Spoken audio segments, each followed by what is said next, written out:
All right, guys, it's been a few weeks since we got Aventurine. I told you all I would pull him in order to prove that he sucks. He sucks in some ways and doesn't in others, and I would kind of like to go over that. First off, I'm using a moment of victory for the light cone. I did not pull a signature light cone, but I do have this one, so I'm using this one.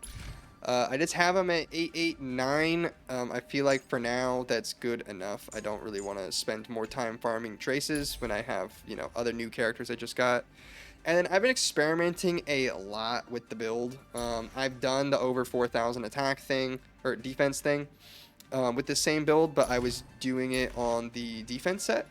And I'm using the Pioneer of Dead Waters set because that's his best damage set. I do have a pretty good crit rate to crit damage ratio for Aventurine, if I do say so myself. It's about where he needs to be. And even with this specific build, I mean, I could get like, 90 more attack and that would make him perfect, right? Even with this specific build and using the 5-star light cone and everything, I feel like his damage is underwhelming. I'm using him in the follow-up attack Premier Squad, and he seems to attack a lot, and he always has shield up time and yada yada yada, and his shields are decently well sized on the damage build.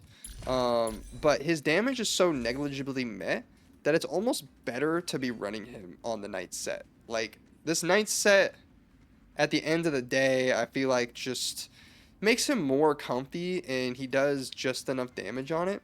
And so you can see what I'm running. I'm running, head, glove, both double crit. I just have him on a crit damage piece. This is the piece I could improve a lot, but it does have like almost 15% defense, so that's good. It's my only crit damage body, actually.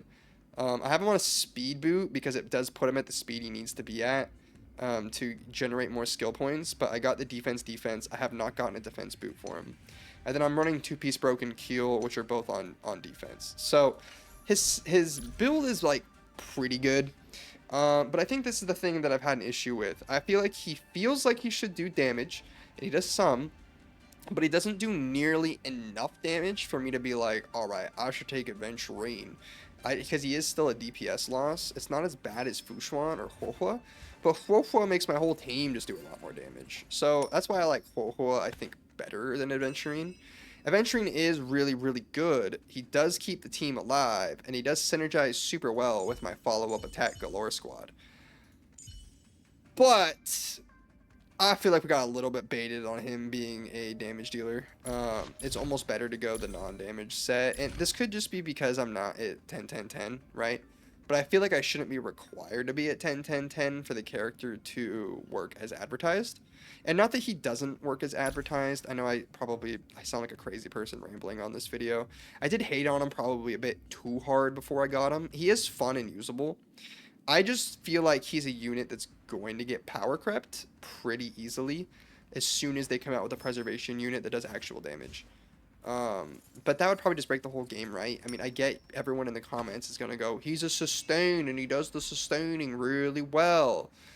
That's true, he does. I don't think he does it better than my Japar did, though. Like, my Japar kept everyone alive pretty much the exact same as Aventurine, except my Japar froze someone every turn and my Aventurine doesn't.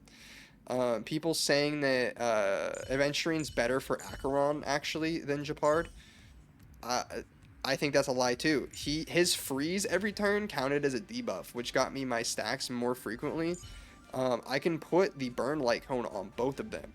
So if you're like debating whether Japar's skill freezes more often than the debuff off of Aventurine's ult hits, then you're just crazy, because Japar and him can both run Trenda Universal Market to give the debuff. So it's just like, they both work well for that, like, truthfully. And the best option with the highest taunt value would just be going Trailblazer, right? So, like, Trailblazer can AoE break the entire enemy team and then has the highest taunt value. So if you're going to play that kind of game, then you would have to, take everyone into account.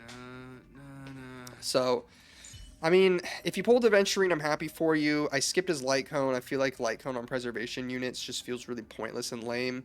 I did not get any Eidolons on him, and I'm very happy about that. I think he will not stand the test of time, and I'm a little bit disappointed that I pulled him in the first place. The only reason I got him again was to do the follow-up attack team, and he is pretty good for that. He just is more eye candy on the screen at the end of the day, and it's fun watching him do his follow-ups. But like my follow-ups, I feel like they don't do that much. I feel like I have a good build. I don't know how much crit damage you're supposed to get for the build. Like I've done like hyper carry Doctor Ratio with Aventurine, where I use Sparkle, so then he gets all the Sparkle percent buffs. And I've tried it with the Rue on May, I've tried it with Robin, and none of them really got to the level where I'm like, okay, that's worth it. At the end of the day, he just is a sustainer. If you're already staying alive, then you never needed him. So, those are my thoughts.